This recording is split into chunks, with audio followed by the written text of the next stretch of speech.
As shown in the diagram below, line segment JKL is parallel to line segment MNOP. So in order to make sure we have that covered, we're going to put arrows on these two line segments to show they're parallel.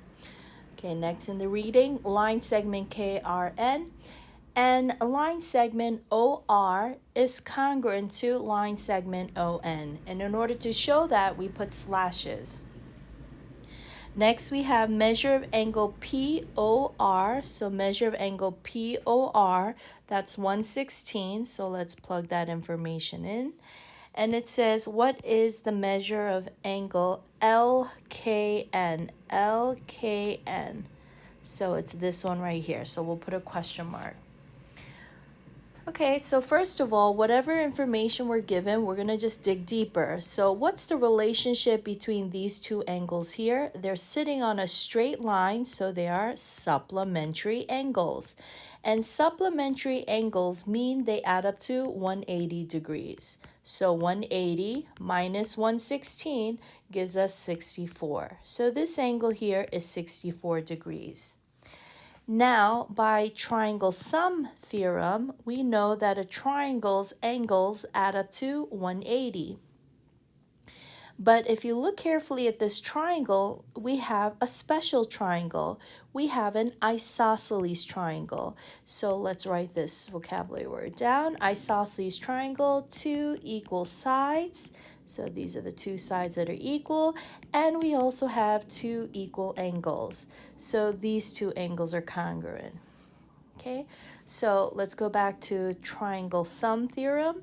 So all the angles in a triangle add up to 180. So 180 minus 64, that's 116. Oops.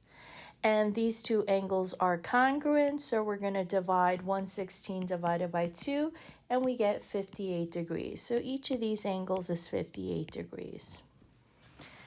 Now, if you look closely, remember, anytime we're dealing with parallel lines, so these two are the parallel lines, and the picture looks complicated, you should go through your shopping list. So the shopping list dealing with parallel lines is Z, V, straight line, and triangle.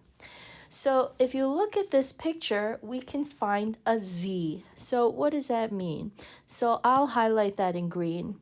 So if you can see here, this is a Z. And what does that Z mean? Alternate interior angles. So let's write this down, alternate interior angles.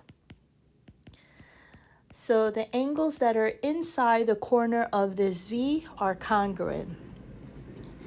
So in order to find this question mark, I need to know what this angle here is. And now, what's the relationship between these two angles? They're supplementary. So 180 minus 58 is 122. So this angle is 122, which makes this angle also 122, which is choice 3.